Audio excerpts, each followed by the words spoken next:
Have you ever called yourself lazy and actually believed it? Let me ask you something first. That thing you've been putting off for weeks, the workout, the business idea, the phone call you need to make, do you actually not want to do it? Or does something inside you just refuse to move? Tiredness that isn't physical. Resistance that shows up before you've even started. A voice that says, later. Not now. I'm too drained today. You call that laziness. Science calls it something else entirely.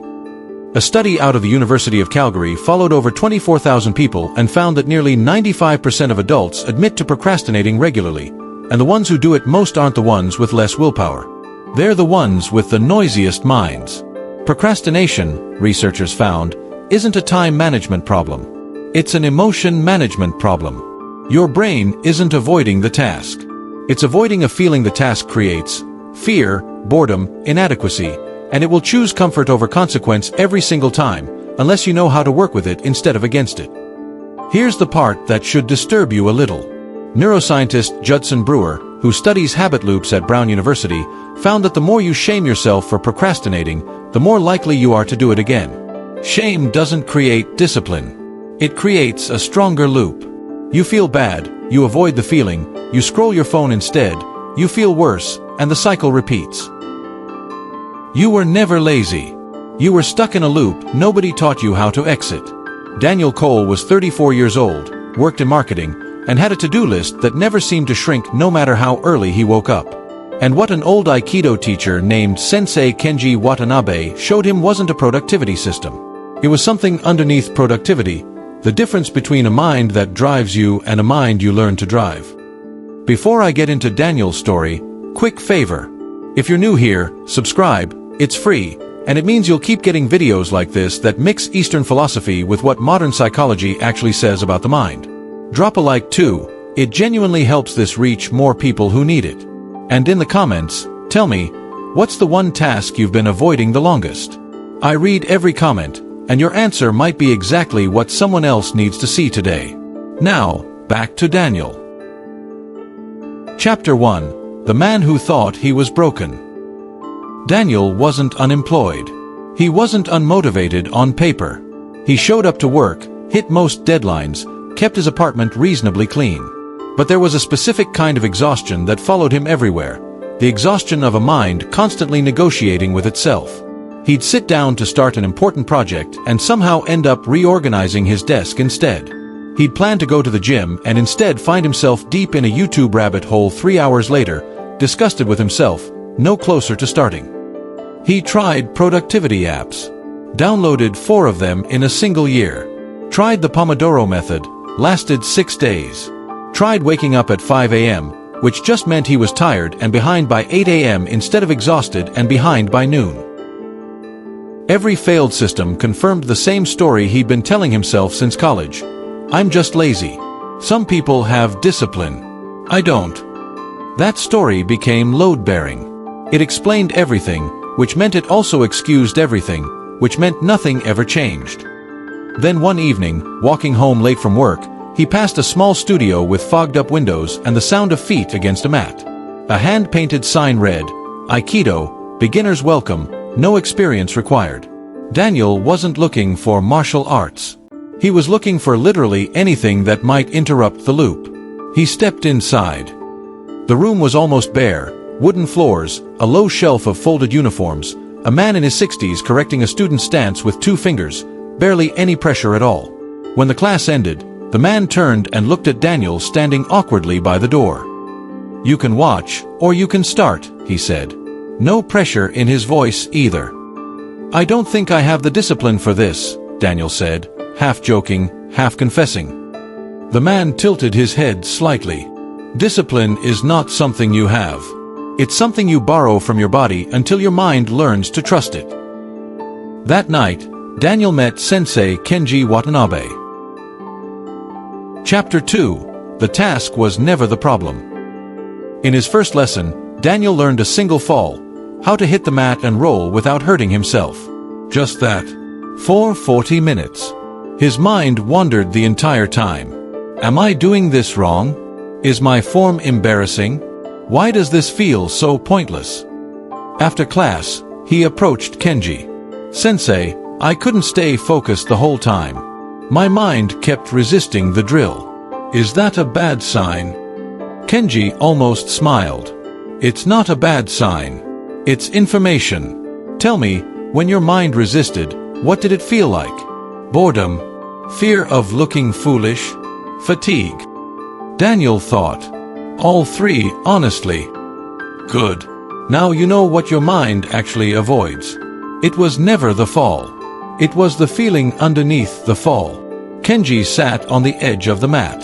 "This is the first thing people misunderstand about their own resistance. You think you're avoiding the task.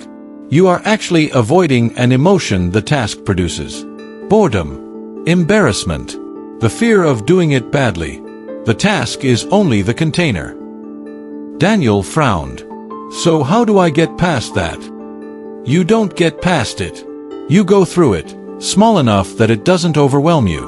One fall. Not the whole class. One paragraph. Not the whole report. Your mind can tolerate almost anything in small enough doses. It cannot tolerate the size of the whole mountain at once." Daniel went home turning that over. The task was never the problem. The feeling was the problem. For the first time, avoiding his big client presentation didn't feel like a character flaw. It felt like a specific, nameable, workable thing. Chapter 3. The loop Kenji called the Hungry Ghost. Weeks passed. Daniel kept showing up, and the drills kept being repetitive to the point of monotony, the same wrist grab, the same pivot, over and over. One evening, frustrated after messing up a simple sequence for the 10th time, he blurted out, "I don't understand why I can't just make myself do things. At work, I know exactly what needs doing, and I still don't do it. What's wrong with me?" Kenji poured tea slowly before answering. "Nothing is wrong with you. You have what we sometimes call a hungry ghost mind." He saw Daniel's confusion and continued. "In old teaching, a hungry ghost has a massive stomach and a tiny throat. It's always starving, but it can never actually take in enough to be satisfied. Your mind does this with comfort. It reaches for the phone, the scroll, the distraction, promising relief, and for 3 seconds, there is relief. Then the hunger is back, bigger than before, because you never actually resolved what you were avoiding. You just postponed it and added interest. So the scrolling isn't the problem. The scrolling is the symptom.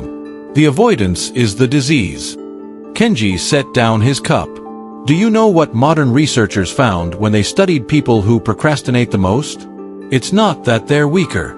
It's that they're more sensitive to negative emotion and less practiced at tolerating it without immediately escaping it. Your mind isn't broken, Daniel. It's just extremely well trained at escape, because escape has been rewarded 10,000 times." Daniel sat with that. 10,000 small escapes. 10,000 tiny rewards for avoiding discomfort. No wonder the pattern felt like gravity. "How do you retrain gravity?" he asked. "You don't fight gravity," Kenji said. "You build a floor to stand on. Structure. Ritual. Small anchors that don't depend on motivation, because motivation is a feeling, and feelings are unreliable weather." Chapter 4. The floor, not the fire. Kenji had Daniel start a strange practice. Before any dreaded task, he had to do exactly 2 minutes of it. Not the whole task. 2 minutes only, with a timer. If he wanted to stop after 2 minutes, he was allowed to. "That's it?" Daniel asked, skeptical. "That's it. Your mind isn't afraid of the task. It's afraid of being trapped in the task forever, exhausted, judged, failing. 2 minutes has no threat in it. The mind will let you in the door if you promise it can leave." It sounded almost too small to matter. But Daniel tried it on a report he'd been avoiding for 11 days. 2 minutes, timer set. He opened the document, wrote one clumsy sentence, checked the timer, and kept going for 40 more minutes without noticing. "It worked," he told Kenji the following week, half amazed. "But why?" "Nothing about the report actually changed." "Because you stopped negotiating with the mountain," Kenji said, "and started negotiating with the first step. The mind can never see the whole mountain clearly. It only sees the fear of the whole mountain. Give it one step, and often it forgets to be afraid. This became Daniel's floor, not motivation, not discipline, not willpower. A structure so small his resistance had nothing to grab onto. He began applying it everywhere. 2 minutes of the gym clothes on, no obligation to work out. 2 minutes of dishes. 2 minutes of the hard email. Almost every time, 2 minutes became 20, 30, an hour. Not because he'd found willpower. Because he'd stopped requiring it. Chapter 5. The night Daniel wanted to quit. Every real change has a night where it almost ends. Daniel's came in month 3. Work had gotten heavier, a botched project, a manager's public criticism in a meeting, a string of bad nights of sleep. He sat on his couch after a brutal Thursday, phone in hand, typing a message to Kenji about taking a break from classes. Just for a while. Until things calmed down. He read the message once before sending it, and one thought stopped his thumb over the button. I've said, until things calm down before. Things never calm down. This isn't a pause. This is the old loop wearing a new outfit. He deleted the message and went the next morning anyway, exhausted, unconvinced, showing up on autopilot more than intention. Kenji greeted him as always. Then, before class, he said quietly, "You almost didn't come last night." Daniel's head snapped up. "How do you always know that?" "Because every student has that night," Kenji said. "The night the easy way out sounds completely reasonable. What made you delete the message instead of sending it?" I recognized the pattern. I've quit this way before, dressed up as being reasonable. Kenji nodded slowly. That recognition, that has a name. Self-witnessing. You are not stronger than your resistance tonight than you were a year ago. You are simply able to see it now, clearly enough, that it no longer decides for you automatically. He paused. That is the entire practice. Not becoming a person who never wants to quit. Becoming a person who notices the wanting and still chooses. Chapter 6. The energy that was never actually missing. Here's what surprised Daniel most, months later, sitting with tea in the dojo's back room. "Sensei, I have more energy now. Not just at the gym or in class. At work too. I don't understand it. I'm not sleeping more." Kenji smiled. "A rare thing. You never had a laziness problem, Daniel. You had a leak. Every hour you spent negotiating with a task you were avoiding, resisting it, feeling guilty about avoiding it, distracting yourself from the guilt, cost you energy that never showed up on any calendar. Internal conflict is more expensive than any external task will ever be." This tracks with actual research. Psychologist Roy Baumeister's work on self-control found that willpower behaves like a depleting resource across the day. But critically, the depletion is worse when people are actively suppressing thoughts and urges, rather than working with structure that reduces the need for suppression in the first place. And a study out of Ohio State found that the mental effort of unresolved, avoided tasks, what researchers call the Zeigarnik effect, quietly drains cognitive bandwidth all day long, even when you're not consciously thinking about the task at all. The unfinished thing hums in the background like an open tab you forgot was open. So finishing the small task doesn't just finish the task, Daniel said slowly. It closes the tab, Kenji said. And you get the energy back. Not tomorrow. Immediately. Daniel thought about the year before the dojo, the constant low hum of guilt over things undone, the way exhaustion arrived even on days he'd barely done anything physical. It wasn't the doing that had drained him. It was the war with the not doing. Chapter 7. What Kenji never told the beginners. It was the last tea of a demanding year. Kenji was quieter than usual, and Daniel finally asked something he'd wondered for a long time. "Sensei, were you always like this? Consistent. Never avoiding anything?" Kenji was quiet for a moment, then told him something he rarely shared. In his 20s, back in Osaka, he'd failed out of 2 universities, avoided a family business he was meant to inherit for so long that it collapsed, and spent nearly 2 years barely leaving his apartment, buried under a shame he didn't have words for. "My mind then," he said, "was not disciplined. It was terrified, and terror looks exactly like laziness from the outside." What changed it? An old teacher told me something I now tell every student who thinks they're broken. He said, "An unstructured mind is not lazy. It is a mind that has never been given a floor small enough to stand on. You don't punish it. You build it a floor, one small step at a time, and you keep building until standing is no longer the hardest part of the day." Daniel sat with that for a long time after Kenji left the room. He thought of every year he'd spent calling himself lazy, weak, undisciplined, when really, no one had ever handed him a floor. He'd been trying to leap onto mountains his whole adult life, and blaming himself for the fall. Let me pull together what Daniel's story, and what Kenji carried from decades of his own collapse and rebuilding, actually teaches. First, laziness is rarely a character flaw. It's almost always emotional avoidance wearing a disguise. You're not avoiding the task. You're avoiding boredom, fear, or the risk of doing it badly. Second, shame doesn't build discipline.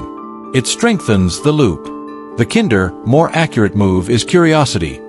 What am I actually avoiding feeling right now?